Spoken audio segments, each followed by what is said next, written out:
और अब वक्त है आज़ादी का सफ़र के आज के अंक का। आज के एपिसोड में हम बात करेंगे स्वतंत्रता सेनानी झलकारी बाई की, जिनकी आज जयंती है। झलकारी बाई ने रानी लक्ष्मीबाई के सहायक के तौर पर 1857 की क्रांति में महत्वपूर्ण भूमिका निभाई। ग्वालियर में झलकारी बाई के सम्मान स्वरूप उनकी प्रतिमा स्थापित की गई है। इसके अलावा हम आज राष्ट्रवादी शांति घोष को भी उनकी जयंती पर याद करेंगे।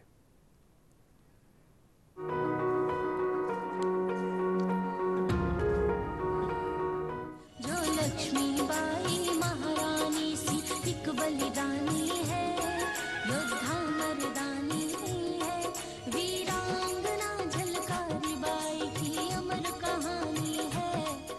आज की इस कड़ी में हम याद कर रहे हैं स्वतंत्रता सेनानी झलकारी बाई को, जिनका जन्म 22 नवंबर 1830 को हुआ था। उन्होंने रानी लक्ष्मीबाई की विश्वास पात्र और सलाहकार के रूप में 1857 में भारतीय स्वतंत्रता के पहले युद्ध के दौरान महत्वपूर्ण भूमिका निभाई और एक प्रमुख सेनानी बनकर उभरी। झलकारी का जन्म झांसी के निकट भोजला गांव में सदोबा सिंह और जमुना देवी के घर हुआ था। झलकारी पाठशाला तो नहीं गईं, लेकिन उन्हें बचपन से ही हथियार चलाने और घुड़सवारी का पाठ पढ़ाया गया था। झांसी के घर घर में उनकी वीरता के किस्से प्रसिद्ध थे। कहा जाता है कि एक बार जब डाकुओं ने गांव में डाका डालने का प्रयास किया तो झलकारी ने अकेले ही उन्हें भगा दिया। ये भी कहा जाता है कि जब एक बार जंगल में बाघ ने उन पर हमला करने की कोशिश की तो उन्होंने अपनी कुल्हाड़ी से उसे मार डाला। रानी लक्ष्मीबाई ने झांसी किले में एक उत्सव समारोह के दौरान झलकारी को देखा तो उनमें अपने जैसी समानताएं देखकर हैरान रह गईं। जब रानी को झलकारी की बहादुरी के कारनामों के बारे में बताया गया तो उन्होंने तुरंत उन्हें सेना की महिला शाखा में शामिल कर लिया।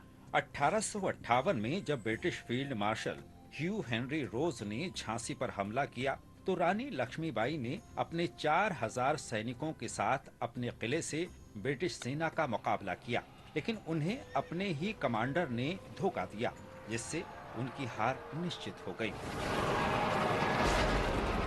अपने सेनापतियों की सलाह पर लक्ष्मीबाई घोड़े पर सवार होकर चुपचाप झांसी से निकल गईं। झलकारी बाई भेष बदलकर जनरल रोज के शिविर के लिए निकली और खुद को रानी घोषित कर दिया।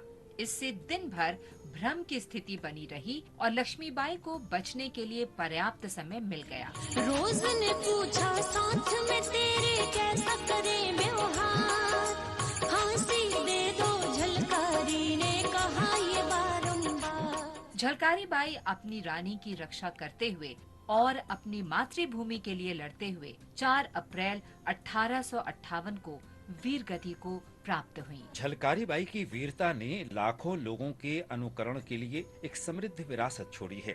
ग्वालियर में सम्मान स्वरूप उनकी प्रतिमा स्थापित की गई है।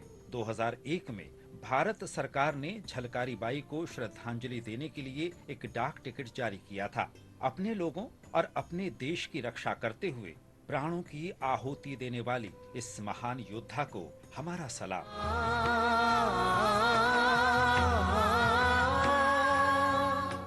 आज हम राष्ट्रवादी शांति घोष की जयंती भी मनाते हैं, जिनका जन्म 22 नवंबर 1916 को पश्चिम बंगाल के कोलकाता में हुआ था। शांति घोष कोमिला में छात्री संघ की संस्थापक सदस्य थीं और क्रांतिकारी संगठन जुगंतर पार्टी में शामिल हो गई थीं। 16 वर्षीय शांति घोष अपनी हम उम्र सुनीति चौधरी के साथ 14 दिसंबर 1931 को कोमिला के जिला magistrate Charles Jeffrey Buckland Stevens को क्रिसमस से पहले कैंडी और चॉकलेट पेश करने के बहाने उनके कार्यालय गईं। स्टीवंस ने कैंडी खाई और कहा, ये स्वादिष्ट है। घोष और चौधरी ने शॉल के नीचे छिपाई गई पिस्तौल निकाली और कहा, अच्छा ये कैसी है मिस्टर मैजिस्ट्रेट, और इसके साथ ही उन्होंने मैजिस्ट्रेट पर गोली चला दी। दोनों लड़कियों को आजीवन कारावास की सजा सुनाई गई और खड़गपुर के हिजली डिटेंशन कैंप भेज दिया गया। हालांकि 1939 में महात्मा गांधी और ब्रिटिश सरकार के बीच आम माफी के बारे में वार्ता के परिणाम स्वरूप उन्हें 7 साल की सजा काटने के बाद रिहा कर दिया गया।